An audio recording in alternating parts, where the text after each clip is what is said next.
Welcome to Three, a show about Federer, Nadal, and Djokovic and part of the Tennis Channel podcast network. I'm Gill with Amy Lundy and Joel Drucker.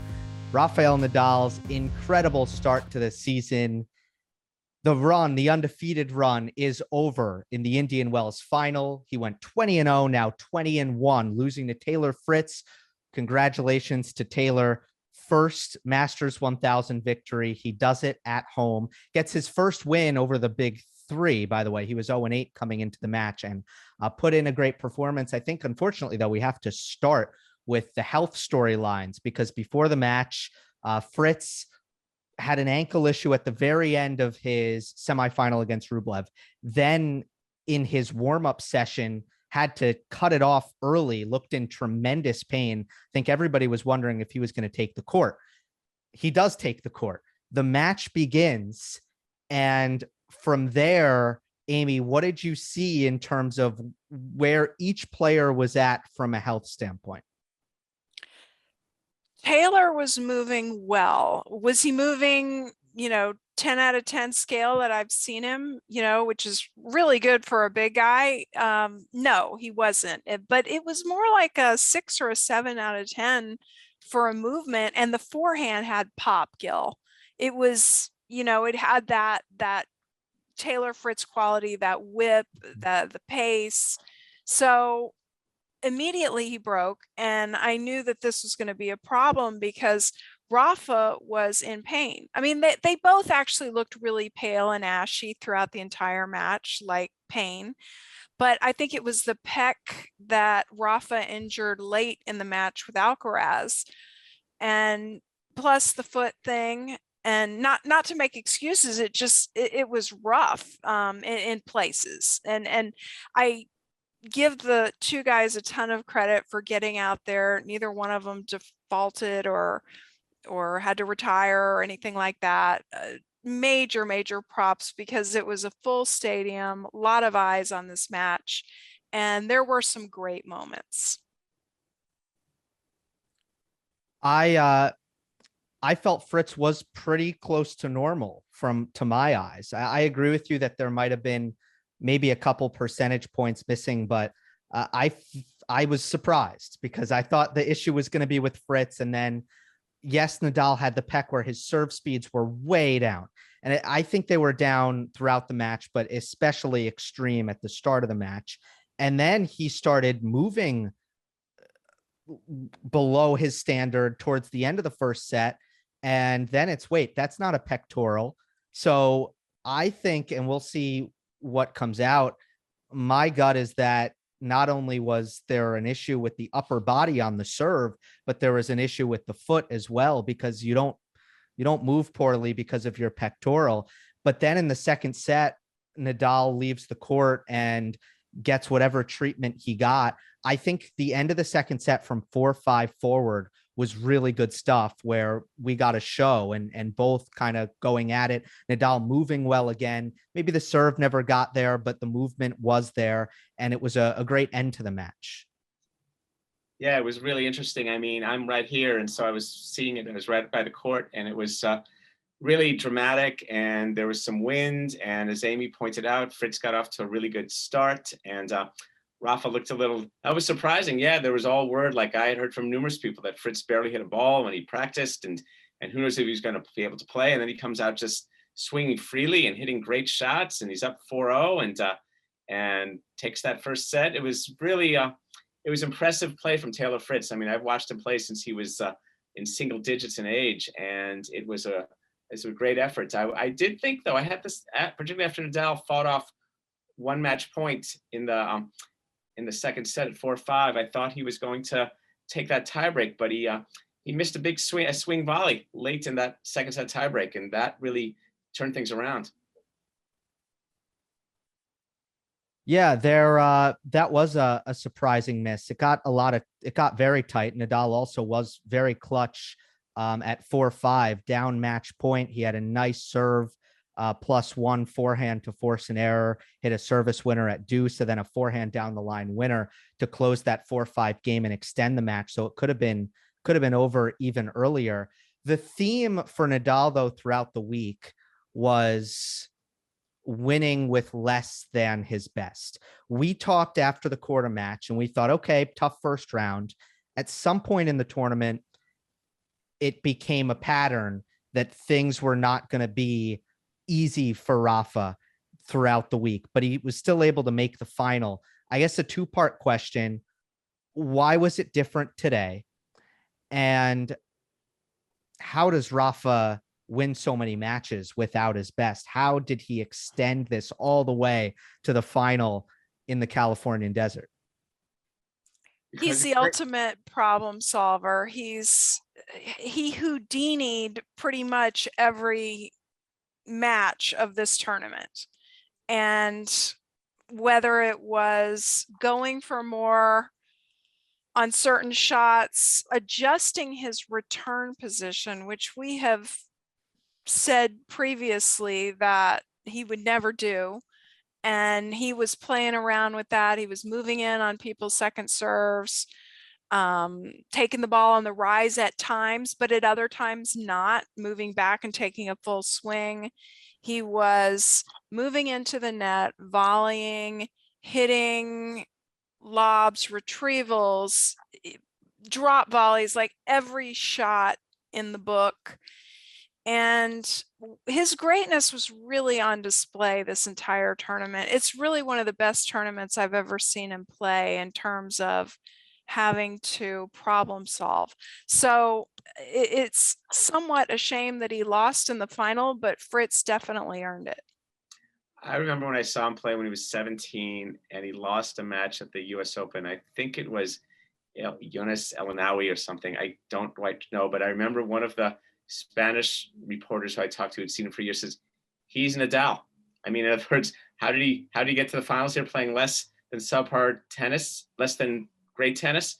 He's Nadal. Like Amy said, he's the ultimate problem solver, and he's also the ultimate competitor. I mean, he just finds these ways and he wills himself. And I think also a big thing are those work habits. We all have known how Nadal in practice, actually it's harder. And that's his way of pushing himself and really demanding things of himself. And so it reminds me of the thing Jimmy Connors said to me once: if you play every match like it's the big match, when the big match comes, you're ready. And Nadal treats every match like it's the big match. And we saw how that was true for Alcaraz, who also revealed that too. That's one of the things that's so exciting about Alcaraz, is that he's bringing that to the tennis. And those guys know more about tennis than Nick Kyrgios will ever know about what it really means to put yourself into the heat of battle and practice and build those habits, and not just kind of find these escape outs.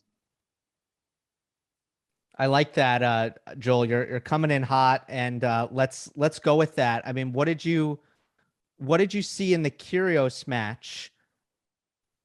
And I know you covered it and wrote a good piece up on tennis.com about the match. I mean, there can't ever be a stronger contrast in personalities on the court and the way two players go about their business. But the question I would ask to you, Joel, is how does that translate into wins and losses in a concrete way? Everybody can see that they're acting different, but how do you think that plays out when they go head to head on the scoreboard? Well, winning is a desired outcome. That's what we all seek.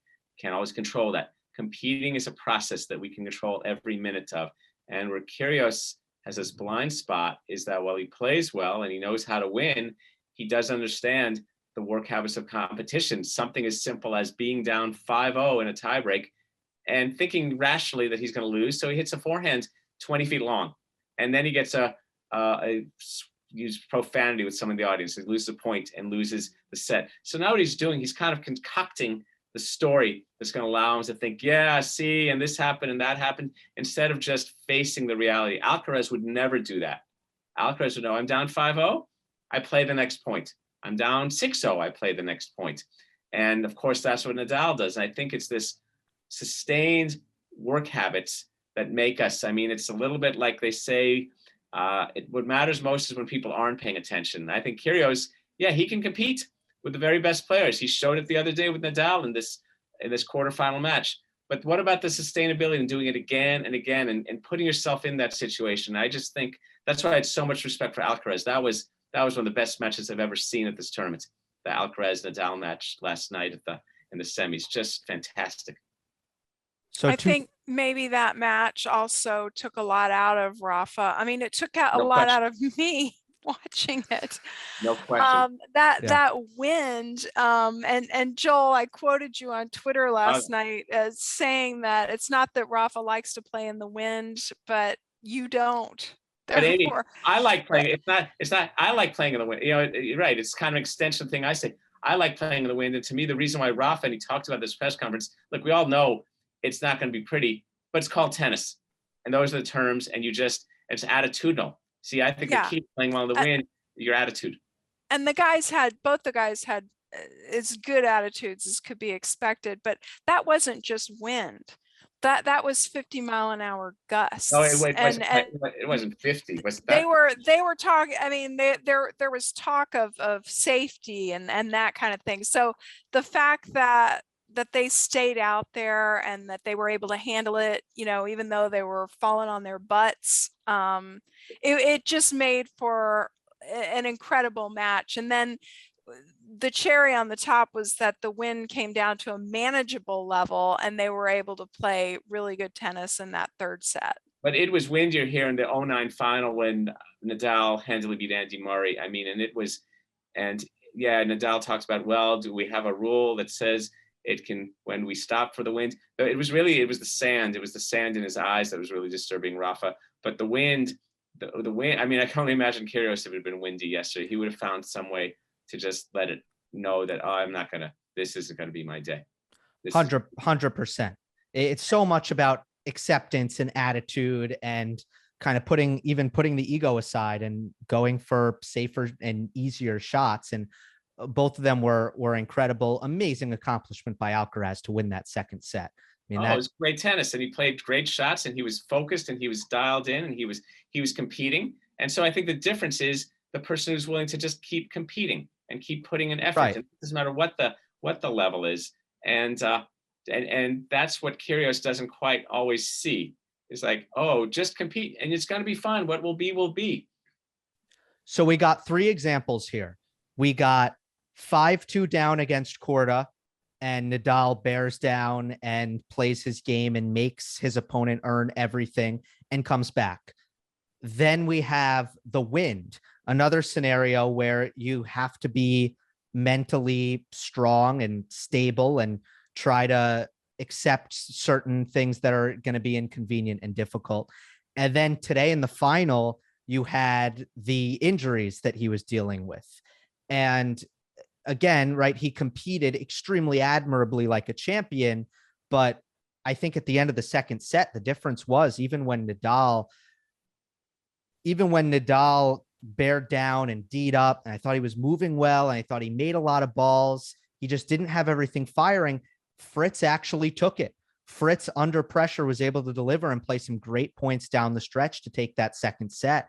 I think a lot of credit goes to him just for managing that.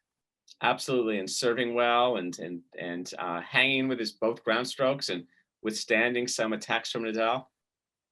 How about the volleying? I'm happy for Taylor. He definitely earned this, and he's been on the up for a while now. You know, I think he's snuck up on some people, and he played so well at Indian Wells in the fall. So the question now, Gill, is what does he do with this? Can he really contend for a slam now? And is this going to give him confidence? Is this going to help him understand the patterns that he needs to play? He's now banked a win over a member of the big 3. You know, he took Novak to 5 back in Australia. I know Novak was injured as well in that match, but still, to take a member of the big 3 in a Grand Slam to 5 sets is a pretty good accomplishment. So he's been on the up. He can believe. But for Rafa, you know, I just want him to rest and get well so that he can really contend and put out a good clay season. Well, this is exactly the kind of reason why a guy like Nadal doesn't play Miami. It's funny, a week ago when he was down 2 service breaks to Korda, the same day he announced he wasn't going to Miami, wait, Rafa, don't leave North America. And now you see what's going on. He squeezed what he could out of his North American hard court. He played here, finals. No, thank you, Miami. Little rest. Then back to Monte Carlo. I just have to shout out to the Opelka match too. I was so impressed with the way Rafa was handling the 145-mile-an-hour plus serves. And, he was actually returning some of those and getting, I mean, it wasn't just like aces. It underscores what a great returner Rafa really is. The forehand for the vast majority until this final match, Rafa's forehand for the vast majority of this tournament was looking good, even though I know you said, Gill, he wasn't playing his best tennis and all that. It was the Rafa forehand for the vast majority of the tournament. And hopefully, the pectoral and all that will heal up and he'll be able to get that depth on the forehand. I think there were some issues with controlling these tennis balls. Are there any other, and they're pen balls, and Nadal has discussed he much prefers Wilson balls and Dunlop balls, which are at the vast majority of events use Wilson or Dunlop. And I think these pen balls are a little strange for certain players. It's the same for everyone, but people are also allowed to have preferences. Are there any other theories for why it was more of a struggle this week for Rafa than last week, or I guess now 2 weeks ago in Acapulco, where we all agreed it was just breathtaking level from start to finish, unbeatable stuff. We came into this event not anticipating that it was going to be such a struggle for Rafa. Really, Gill? I mean, did you pick Rafa to win the tournament? I did. Yes, I did. Okay. I said, and I picked him to not lose the set in the semis and the final. I said it was the most confident I've been picking Nadal on a hard court tournament in a very long time. Here's my big theory. This will bowl everybody over. Fatigue. I mean, the guy is off to a gangbuster start. Who starts the season this way? What professional tennis player starts a season with a winning streak like this and winning all these tournaments, including a Grand Slam? Novak did 2011. Okay, great. One of the other goats. Yeah. Wait. That someone put a good reply to one of my tweets that I agree with. 41-0. This run by Nadal helps put that run in perspective. Yeah, Novak that's true. Doubled this. But that's I true. agree with Amy about the fatigue. I think Rafa played well in Acapulco. I'm not as aware of the conditions of Acapulco, whether it's the altitude or the speed of the court. This tournament has a lot of unique things to it. You've got the thin air, the ultra slow hard court, which is different than an ultra slow clay court. And you got that, and then this wind came in, and I think the thing about fatigue is a big factor. Also, Gill, yesterday he's 35 years old. Don't forget. He talks about yesterday. He talks about being away from home. He talks about being away in Australia for 4.5 weeks, then back home, and now he's been away for these weeks. And he wants to get home. So I think by the time he's with Kyrgios, and these opponents, by the time he's dealing with Kyrgios on Thursday, he's feeling it. Okay, we've hit on a lot of themes of the week: playing with wind, winning without your best. What about the volleys against Carlos Alcaraz in the third set? A lot of the most important points in that match were played with Nadal at net, making not just ordinary volleys, but highly difficult volleys. I mean, was this not one of the best performances at net of Nadal's career?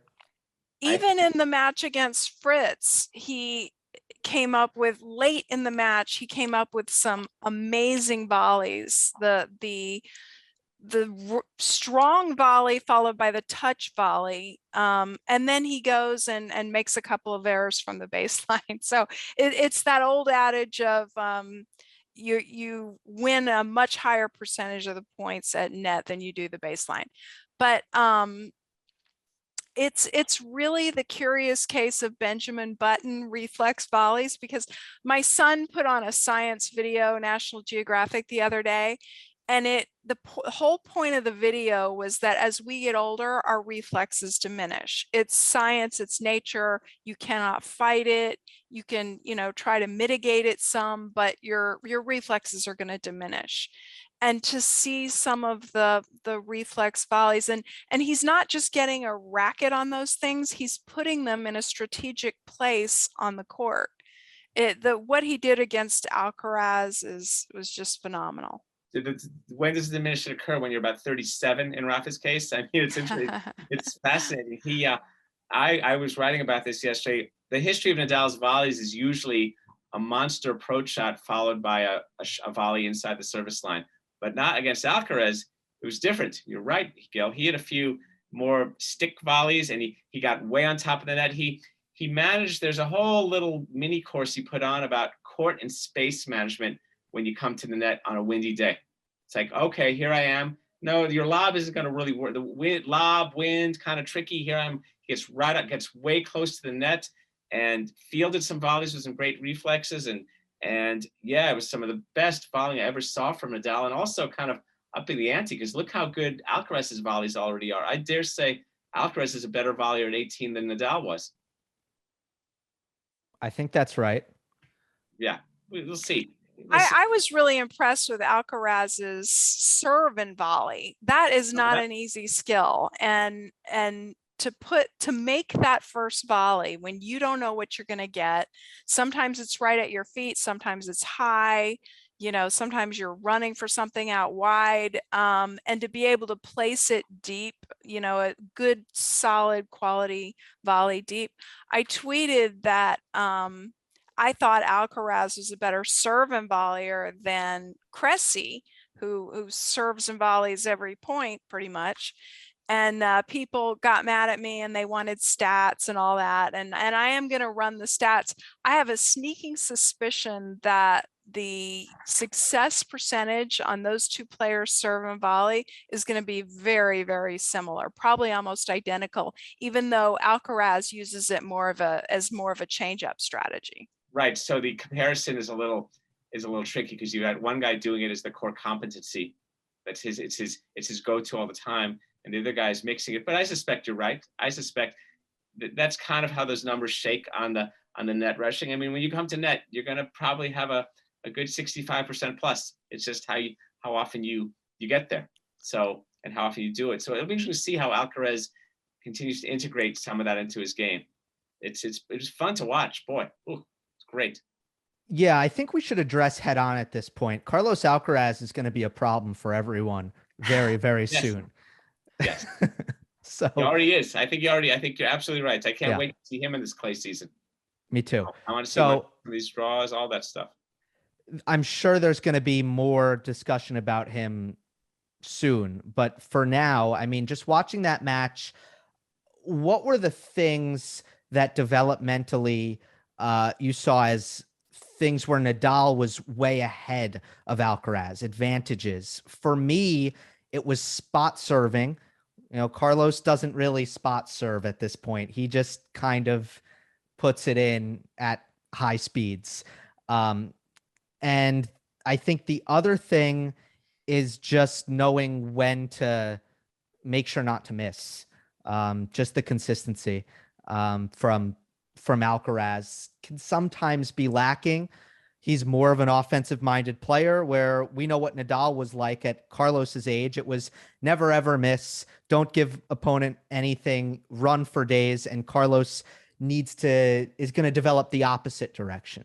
Well, I think it's rather it's not almost so much the opposite as much as the incremental. See, it's not that he needs to be, even though he has the demeanor and some of the temperament, he's got the Spanish background as Nadal too.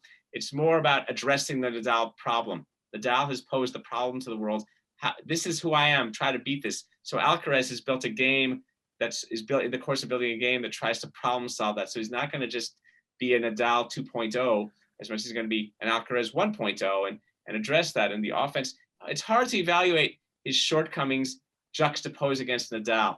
That's a trick. That's only one part of his whole deal. I mean, I think I want to see him. I want a broader data sample. I want to see him play Musetti. I want to see him play a Schwartzman. You know, I want to see against other kinds of players and see how he goes about, you know, problem solving them and beating those kind of guys on his way. And Rafa's a whole problem unto himself. I thought that Alcaraz made more errors from the baseline than Rafa did. So that goes to what you said, Gill. Rafa seemed to have a higher shot tolerance from the baseline. And I think it was because Alcaraz was unsure of when to use offense, when to use defense, and when to use neutral on certain Nadal balls. And just, 10 minutes into the match, I thought Rafa can get errors off of him. And that's what happened. Yeah, I like that. And I think it's also that I want to say that whole thing about figuring out what to do. It's join the club, Carlos. I mean, join the other 1,000 people all the other 1,000 people in the 1,000 matches Nadal's won. I mean, it's just figuring that with Nadal, because sometimes the ball is short, but it's high and there he's running and the lefty thing, all these factors, all these traffic patterns that Nadal creates like no one else in the sport. I agree with the offense defense issue, but I also think we can say that usually he's opting for the offense option when sometimes maybe he needs to go more readily to the other options. Perhaps so. So that's where he's going to have to learn to calibrate that. Or when you play someone like Nadal, you think, you know what? No, the defense option is just going to, I'm going to stay in this point, but here's my window. That's you got to take it. You got to take it. But at the same time, you're the fastest guy on tour. Right. There's no reason to force the issue when you don't have to and make the errors that sometimes he's still making. But a lot of players go through this development. Team did and Medvedev did. So many players get more patient as their career progresses. Yeah, I think at this point, Alcaraz is kind of a first strike guy. That's how he's sort of approaching his game. And he has the ability, we know he has the ability to outrun people and to play defense because of his speed. So it'll just be like identifying, well, this is where I play defense, or this is where I turn defense into offense, or this is where, I put the ball way up so I can get myself back into position. He'll get his computer program and he'll learn to do that as he develops. Yeah, but it's going to be a transcendent new level of the whole offense defense alchemy. It's going to be something different. And so in a way, maybe we look to Alcaraz. Okay, let's forget Spain. Let's forget Rafa. Let's think about Andre Agassi. Let's think about the young Andre Agassi, and let's think about Alcaraz. You're right, looking to be offensive and creative, and he wants things to do well. He wants to be, an offensive player, kind of, maybe in some ways even like Roger Federer. And that's the player, Roger Federer, who Carlos has compared himself to, while kind of everyone else has looked to compare him to Nadal, and I've even seen Djokovic. But Alcaraz's guy is Federer. It's going to turn out that Carlos Alcaraz is going to be compared to no one other than Carlos Alcaraz.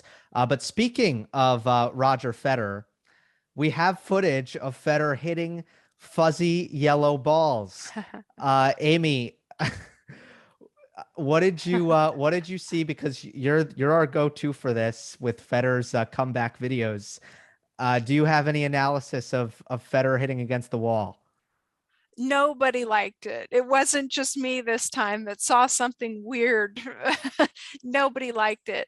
In fact, I think Marty Fish, who is really good friends with Federer, so he could say this, said, "Federer, bend your knees," which is like so mean because he just had knee surgery. Like, come on, Marty. But I guess he has license to do that. And yeah, he wasn't bending that knee. He wasn't loading it like the classic Roger load, but he's hitting up against a wall, and he's working it out. I don't know. Who knows? You certainly can't tell anything based on that video, but if that's all he's done so far, he's got a long way to go. For sure. I was taken aback at how far away the wall seemed. That was my takeaway. He was hitting the ball really hard, and it took years for the ball to hit the wall. I mean, he must have had a lot of space over there. Funny. And I don't think he was like, it's funny because that famous Federer challenge, he's like 2 inches away from the wall hitting those volleys, right? This was like this was the opposite. The wall was like on, on another, in Great another Wall country. of China. Yeah. Maybe he's getting ready, instead of taking balls early, maybe he's getting ready for the 2023 French Open. Maybe that's the one that he's got circled. Yeah, maybe that's where he's planning it to come back, and he's gonna go through the clay season in 2023. Yeah. All right. So second straight Miami coming up without a member of the big three, right? That's right. Last time it delivered a Sinner versus Hurkacz final. So we'll see. I yawned, Joel, in case you can't see me. Yeah. I yawned. Oh boy. Let's see what this year brings. And we will be with you in some capacity when it happens. That'll do it for this episode of 3. Remember, we're available on all podcast platforms. Greatly appreciate it if you leave a rating and a review on Apple or Spotify. And if you're watching on YouTube, like, comment, and subscribe. We'll see you next time on the next episode of 3.